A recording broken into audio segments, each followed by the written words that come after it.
नमस्कार दोस्तों, आप लोगों का स्वागत है हमारे यूट्यूब चैनल पे। तो हमारे यूट्यूब चैनल पे क्लास 10th और 12th के प्रत्येक दिन ऑब्जेक्टिव कंटेंट अपलोड किया जाता है। तो हमारे चैनल से जुड़ करके आप अपने ऑब्जेक्टिव कंटेंट को बेहतर बना सकते हैं। तो हमारे चैनल को सब्सक्राइब कर लीजिए और वीडियो को लाइक कर दीजिए। और वीडियो अगर फ्रेश नहीं दिखाई दे रहा है तो आप अपने यूट्यूब सेटिंग में जा करके वहाँ से वीडियो क्वालिटी को 360 पे कर लीजिए, वीडियो अच्छा से दिखाई देगा। और हमारे यह वीडियो अगर फेसबुक पेज पर देख रहे हैं, फेसबुक पेज, तो वहाँ हमारे पेज को फॉलो कर लीजिए और वीडियो को लाइक कर दीजिए, शेयर कर दीजिए। तो हमारे चैनल पे प्रत्येक दिन ऑब्जेक्टिव कंटेंट अपलोड किया जाता है। तो यह ऑब्जेक्टिव कंटेंट को देख करके आप लोग अपने ऑब्जेक्टिव कंटेंट को बेहतर बना सकते हैं। तो आज का वीडियो शुरू करते हैं बिना समय गंवाए। तो आज के सेशन का पहला प्रश्न है, द्विखंडन किसमें पाया जाता है? द्विखंडन किसमें पाया जाता है? तो इस प्रश्न का 4 ऑप्शन दिया गया है। तो इसमें देखेंगे सही ऑप्शन क्या होगा। तो पहले में है अमीबा, दूसरा में है पैरामीशियम, तीसरा में है क और ख दोनों, चौथा में है इनमें से कोई नहीं। तो इस प्रश्न का सही जवाब हो जाएगा ऑप्शन ग, अमीबा और पैरामीशियम इसका सही जवाब हो जाएगा। तो इसीलिए क और ख ऑप्शन ग में दिया हुआ है, तो ये सही हो जाएगा। अगला प्रश्न की ओर बढ़ते हैं और अगला प्रश्न में कह रहा है, कायिक प्रबंधन में क्या संभव है? अलैंगिक जनन, लैंगिक जनन, क और ख दोनों, कोई नहीं। तो 2 नंबर प्रश्न का सही जवाब हो जाएगा ऑप्शन क, अलैंगिक जनन। 3 नंबर प्रश्न की ओर बढ़ते हैं और 3 नंबर प्रश्न में कह रहा है, जब संतति जनन एकल द्वारा होती है तब यह कहा जाता है। यह 2015 में पूछा गया है। लैंगिक जनन, अलैंगिक जनन, क और ख दोनों, या आंतरिक निषेचन। तो इस प्रश्न का सही जवाब हो जाएगा ऑप्शन ख, अलैंगिक जनन। अगले प्रश्न की ओर बढ़ते हैं। अगला प्रश्न है 4 नंबर। 4 नंबर में कहता है, मानव युग्मकों में गुणसूत्र की कितनी संख्या होती है? 21 होता है, 23 होता है, 44 होता है, 46 होता है। तो इस प्रश्न का सही जवाब हो जाएगा ऑप्शन घ, 46 होता है। क्वेश्चंस को पढ़ते वक्त आप लोग थोड़ा सा ध्यान दीजिएगा। अगर जोड़ा में पूछेगा तो तब 23 में लगाइएगा, 23 जोड़ा बताइएगा। अगर पूछ रहा है संख्या कितना होता है तो 46 होता है, तो 46 में टिक लगाइएगा। 5 नंबर प्रश्न की ओर बढ़ते हैं और 5 नंबर प्रश्न में कह रहा है, अदरक में कायिक प्रबंधन किसके द्वारा होता है? राइजोम के द्वारा, जड़ के द्वारा, ट्यूबर के द्वारा, बल्ब के द्वारा। तो 5 नंबर प्रश्न का सही जवाब हो जाएगा राइजोम, ऑप्शन क इसका सही हो जाएगा। 6 नंबर प्रश्न की ओर बढ़ते हैं और 6 नंबर प्रश्न में कह रहा है, निम्नांकित किसमें पादप काय अगुणित होता है? शैवाल, कवक, ब्रायोफाइटा, इनमें सभी। तो इस प्रश्न का सही जवाब हो जाएगा ऑप्शन घ, शैवाल भी, कवक भी, ब्रायोफाइटा भी। तो ये सभी सही हो जाएंगे, ऑप्शन घ सही हो जाएगा इसका। 7 नंबर प्रश्न की ओर बढ़ते हैं और 7 नंबर प्रश्न में कह रहा है, पादपों में एम्फीबियन या उभय स्थानी किससे संबंधित है? शैवाल से, ब्रायोफाइटस से, कवक से, टेरिडोफाइटस से। तो इसका सही जवाब हो जाएगा ब्रायोफाइटस से। ठीक, ऑप्शन ख सही हो जाएगा। आगे बढ़ते हैं। अगला प्रश्न है 8 नंबर। 8 नंबर प्रश्न में कह रहा है, निम्नलिखित में से कौन जंतु उभयलिंगी नहीं है? फीताकृमि, केचुआ, घरेलू मक्खी, जोंक। तो 8 का सही जवाब हो जाएगा घरेलू मक्खी। ठीक, 9 नंबर प्रश्न की ओर बढ़ते हैं और 9 नंबर प्रश्न में कह रहा है, मुकुलन द्वारा प्रजनन किसमें होता है? ईस्ट में, पैरामीशियम में, पेनिसिलियम में, इनमें सभी। तो 9 नंबर प्रश्न का सही जवाब हो जाएगा ईस्ट में। 10 नंबर प्रश्न में कह रहा है, अंडप्रजक है मुर्गी, सांप, मगरमच्छ, सभी। तो 10 नंबर प्रश्न का सही जवाब हो जाएगा ऑप्शन घ। अंडप्रजक मतलब ऐसा कौन सा जीव है जो अंडा देते हैं? तो मुर्गी भी देते हैं, सांप भी देते हैं, मगरमच्छ भी देते हैं। तो इस प्रश्न का सही जवाब हो जाएगा ऑप्शन घ। ठीक, 11 नंबर प्रश्न में कह रहा है, निम्न में कौन एक लिंगी है? सरसों, गुड़हल, पपीता, इनमें से कोई नहीं। 11 नंबर प्रश्न का सही जवाब हो जाएगा पपीता। 12 नंबर प्रश्न की ओर बढ़ते हैं और 12 नंबर प्रश्न में कह रहा है, पेनिसिलियम उत्पादित करता है डैश का? मीटोस्पोर का, जूस्पोर का, मियोस्पोर का, क और ख दोनों। तो इस प्रश्न का सही जवाब क्या होगा? तो इस प्रश्न का सही जवाब हो जाएगा ऑप्शन घ, क और ख दोनों, यानी मिटोस्पोर भी जूसोस्पोर भी, जूस्पोर भी। 13 नंबर प्रश्न में कह रहा है स्त्री दल चक्र यानी पुष्पों में बना है, यहाँ से मिटा देते हैं इसको, स्टिग्मा, स्टाइल, ओवरी, उपरोक्त सभी। तो इसका सही जवाब हो जाएगा स्टिग्मा, स्टिग्मा, ऑप्शन क सही हो जाएगा। निम्न में कौन द्विगुणित संरचना है? अंडाणु, भ्रूणपोष, युग्मनज, इनमें से कोई नहीं। तो इसका सही जवाब हो जाएगा युग्मनज। 15 नंबर प्रश्न में कह रहा है मनुष्य यानी पुरुष, ठीक, में गुणसूत्रों की संख्या होती है 44 + XX, 44 + XY, 46 + XY, 46 + XX। तो 15 नंबर प्रश्न का सही जवाब क्या होगा? तो 15 नंबर प्रश्न का सही जवाब हो जाएगा 44 + XY, ख इसका सही हो जाएगा। स्त्री में XX गुणसूत्र पाया जाता है और पुरुष में XY गुणसूत्र पाया जाता है, तो इसलिए इसका सही जवाब हो गया ऑप्शन ख। 15 के बाद 16 नंबर प्रश्न की ओर बढ़ते हैं। 16 नंबर प्रश्न में कह रहा है निम्न में कौन कीटभक्षी पौधे हैं? ड्रांसेरा, नेपेंथिस, उसके बाद क और ख दोनों हाइड्रिला। तो इस प्रश्न का सही जवाब हो जाएगा ऑप्शन गो, ड्रांसेरा भी, नेपेंथिस भी। नेपेंथिस का दूसरा नाम घटपर्णी है, घटपर्णी पौधा भी इसको बोलते हैं, नेपेंथिस। दोस्तों हमारे वीडियो को लाइक करिए, चैनल को सब्सक्राइब कर लीजिए और जो भी आपके रिलेटिव दोस्त है वहाँ तक इसको वीडियो को भेज दीजिए ताकि वह भी देखे और ऑब्जेक्टिव का अभ्यास करें। आज 12th का सेशन लिया गया है बायोलॉजी का, बस प्रश्न को देख करके बढ़िया से अच्छे से देखिए और दोबारा इसको अभ्यास करिए। और हमारे सोशल मीडिया ग्रुप से जुड़िए, व्हाट्सएप ग्रुप का लिंक दिया हुआ है डिस्क्रिप्शन में, फेसबुक पेज का है, टेलीग्राम ग्रुप का है, तो यहाँ ये सभी सोशल मीडिया से आप जुड़ जाइए। 17 नंबर प्रश्न की ओर बढ़ते हैं और 17 नंबर प्रश्न में कह रहा है निम्न में से कौन उभयलिंगी प्राणी है? मुर्गी, सांप, क और ख दोनों, केचुआ। तो 17 का सही जवाब हो जाएगा केचुआ, केचुआ एक उभयलिंगी प्राणी है। 18 नंबर प्रश्न में कह रहा है भ्रूणपोष वाले बीजों को क्या कहा जाता है? भ्रूणपोष वाले बीजों को क्या कहा जाता है? एपोकार्पिक, बहुभ्रूणता, एडोकार्पिक, एंडोस्पर्मिक। तो 18 का सही जवाब हो जाएगा एंडोस्पर्मिक, ऑप्शन घ इसका सही हो जाएगा। ठीक, ये सभी ऑब्जेक्टिव बिहार बोर्ड में पूछा गया है, तो एग्जाम के पॉइंट ऑफ व्यू से काफ़ी महत्वपूर्ण है। तो अगला प्रश्न की ओर बढ़ते हैं और अगला प्रश्न है 19 नंबर। इसमें कह रहा है पौधे जो जलीय वातावरण में नहीं पाए जाते हैं? हाइड्रिला, ट्रापा, निलंबो, बबूल। जो जलीय वातावरण में नहीं पाए जाते हैं तो इनमें से सही जवाब क्या हो जाएगा उसका? तो सही जवाब हो जाएगा बबूल। बबूल जो है पानी वाला एरिया में नहीं होता है, सूख जाता है।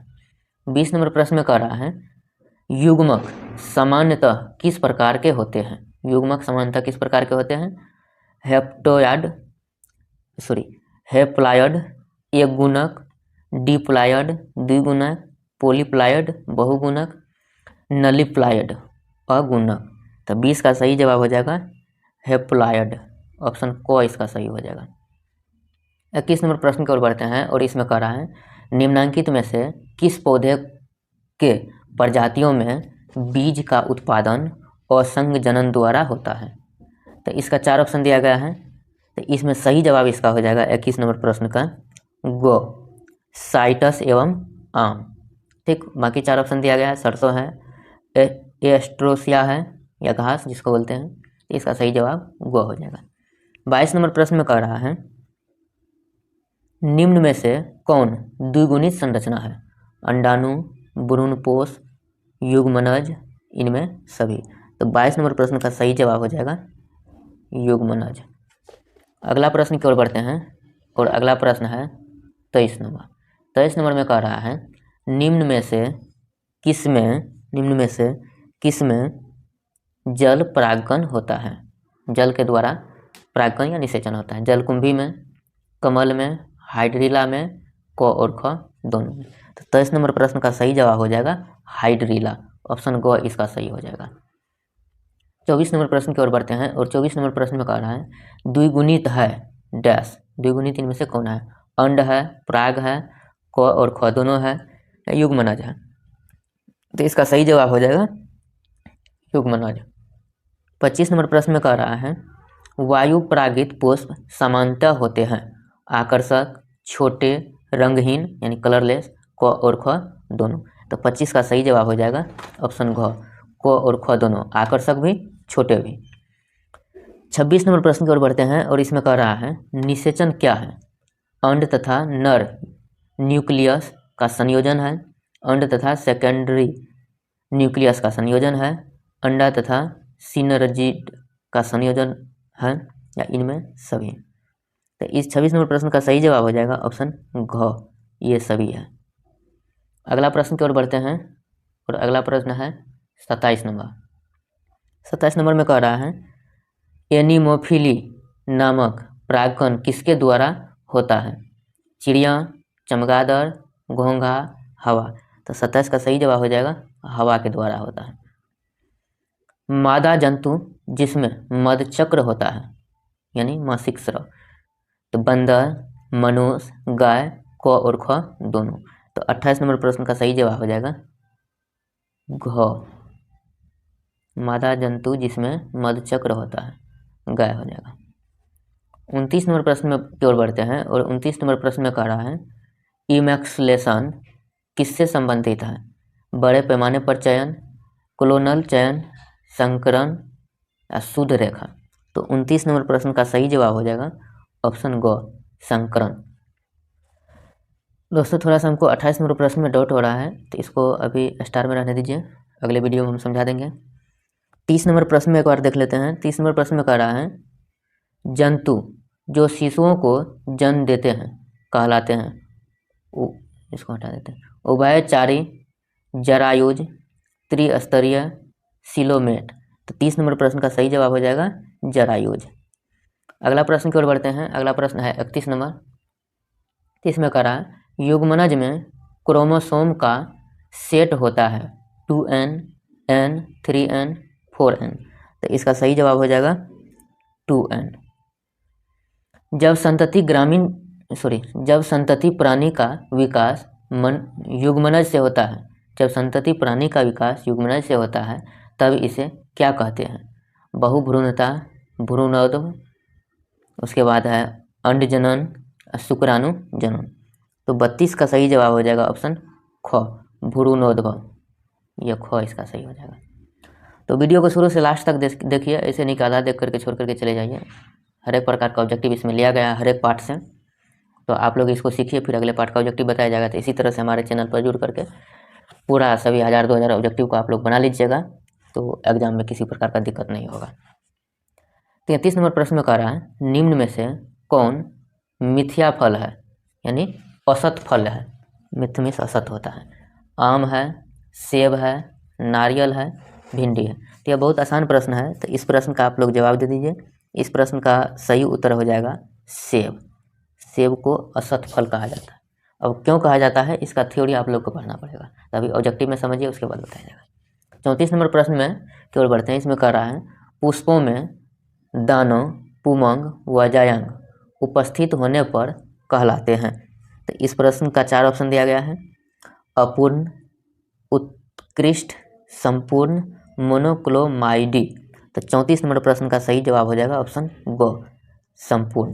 ठीक, 35 नंबर प्रश्न की ओर बढ़ रहे हैं और 35 नंबर प्रश्न में कह रहा है मुकुलन द्वारा जनन किसमें होता है? मुकुलन द्वारा जनन किसमें होता है? ईस्ट में होता है, पैरामीशियम में होता है, पेनिसिलियम में होता है, इनमें सभी। तो इस प्रश्न का सही जवाब हो जाएगा ऑप्शन को। 35 नंबर प्रश्न का सही जवाब हो जाएगा ऑप्शन को, ईस्ट के द्वारा होता है मुकुलन में प्रजनन। 36 नंबर प्रश्न में कह रहा है निम्न में से कौन स्पीसीज एकलिंगी है? स्पीसीज का हिंदी जाति होता है। ठीक, तो निम्न में से कौन स्पीसीज एकलिंगी है? तिलचट्टा, केचुआ, स्पंज, फीताकृमि। तो 36 नंबर प्रश्न का सही जवाब हो जाएगा तिलचट्टा।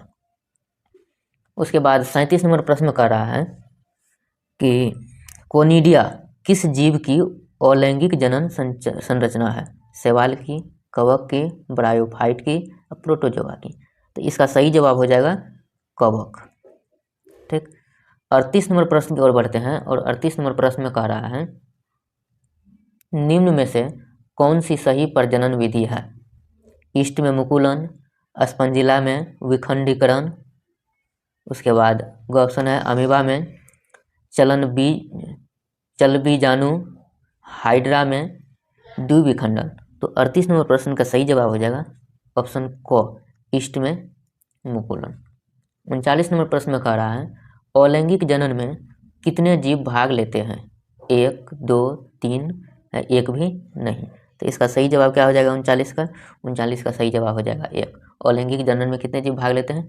1 जीव भाग लेते हैं, और लैंगिक जनन में 2 या 2 से अधिक जीव भाग लेते हैं। तो 40 नंबर प्रश्न की ओर बढ़ते हैं, और 40 नंबर प्रश्न में कह रहा है पौधों में लैंगिक जनन निम्न में से किस विधि द्वारा हो सकता है? विभाजन, मुकुलन, विखंडन, सभी। तो 40 का सही जवाब हो जाएगा सभी, यानी विभाजन भी, मुकुलन भी, विखंडन भी। 41 नंबर प्रश्न में कह रहा है कायिक जनन निम्न में से किस प्रकार का होता है? कायिक जनन निम्न में से किस प्रकार होता है? जड़, स्तंभ, पत्ती, तीनों द्वारा। तो 41 का सही जवाब हो जाएगा यही, जड़, स्तंभ और पत्ती तीनों द्वारा। तो इसका घ ऑप्शन सही हो जाएगा। 42 नंबर प्रश्न में कह रहा है मादा पुष्प का निम्न में से कौन सा भाग होता है? पुमंग, जायांग, पुंकेसर, परागकण। तो 42 का सही जवाब हो जाएगा ऑप्शन ख, जायांग। 43 नंबर प्रश्न में कह रहा है नर पुष्प का निम्न में से कौन सा भाग होता है? नर पुष्प का निम्न में से कौन सा भाग होता है? जायांग होता है, पुमंग होता है, स्त्रीकेसर होता है, अंडाशय होता है। इसमें से कौन सा नर भाग होता है? तो 43 का सही जवाब हो जाएगा पुमंग। फूल में पुमंग जो होता है यह नर भाग होता है। 44 नंबर प्रश्न में कह रहा है कायिक जनन की कृत्रिम विधि कौन सी है? कायिक जनन की कृत्रिम विधि कौन सी है? रोपण है, कलम और उत्तक संवर्धन है, जिसको अंग्रेजी में टिश्यू कल्चर बोलते हैं, दाब कलम है, उसके बाद सभी है। तो 44 नंबर प्रश्न का सही जवाब हो जाएगा ये सभी, दाब कलम भी, रोपण भी, और यहाँ इसको मिटा देते हैं, कलम और उत्तक संवर्धन भी। तो कलम का मतलब यहाँ पेन समझिएगा, कलम बगीचा जो होता है उसको बोला गया है।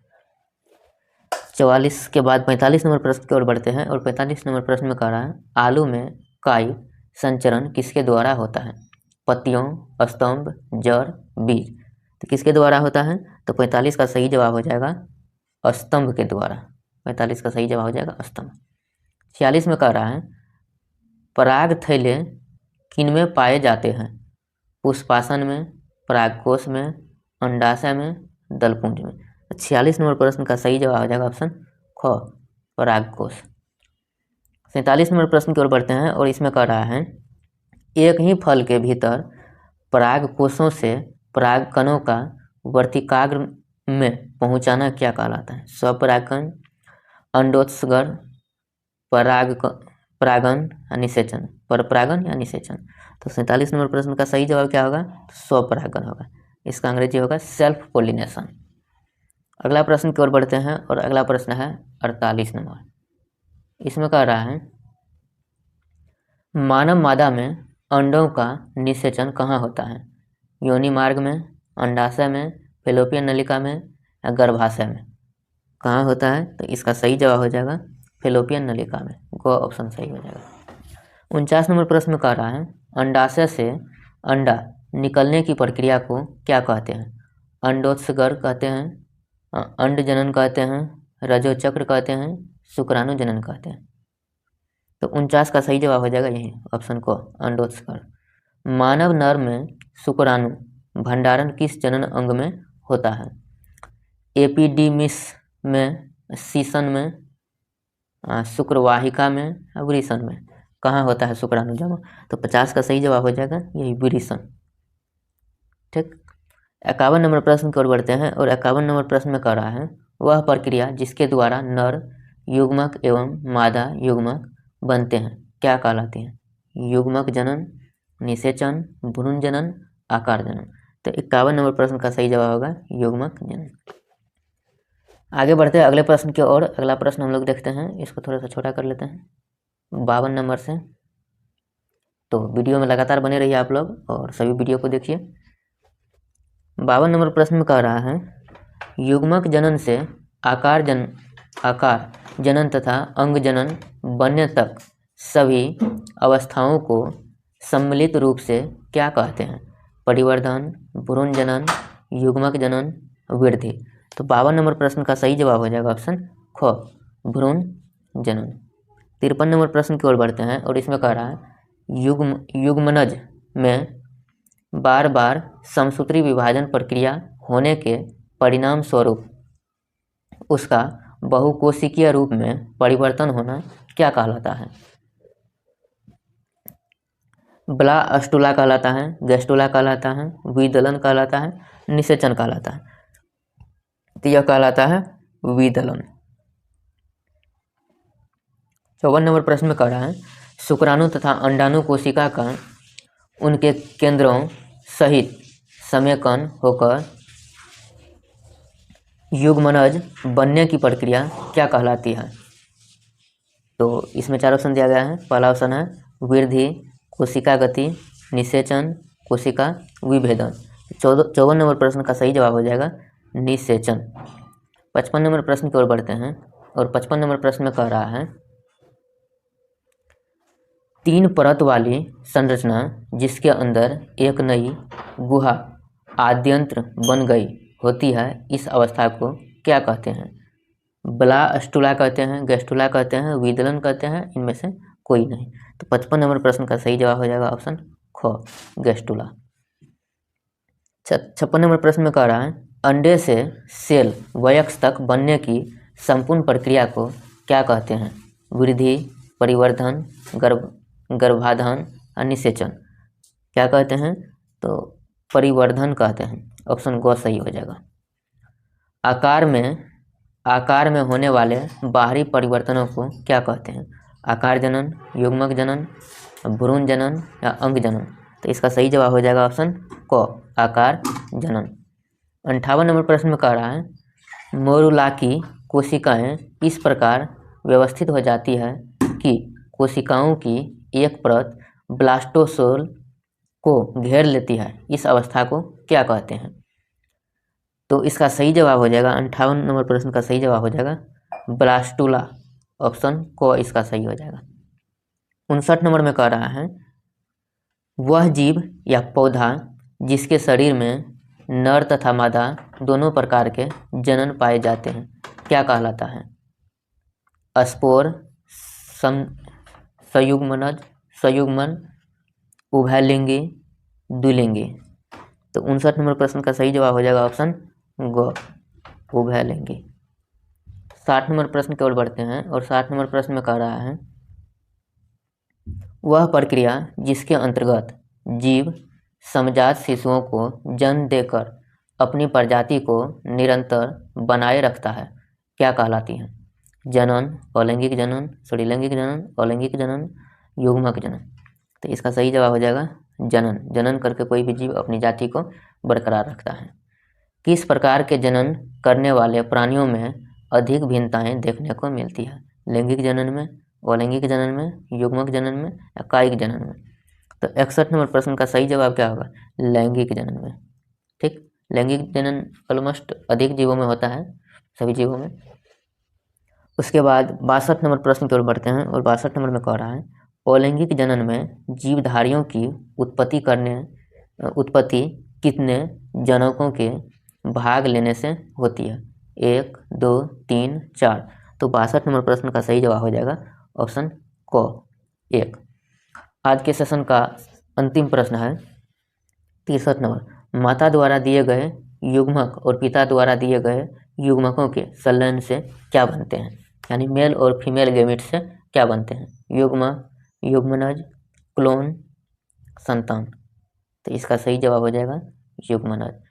तो दोस्तों हमारे चैनल के साथ लगातार बने रहिए और चैनल को सब्सक्राइब कर लीजिए ताकि जब भी हम वीडियो डालेंगे आप तक नोटिफिकेशन पहुंच जाएगा। और आप सभी वीडियो को देख करके अभ्यास करिए और हमारे व्हाट्सएप ग्रुप से जुड़ जाइए जहां पे आप लोगों को डेली PDF मिलते रहेंगे। धन्यवाद।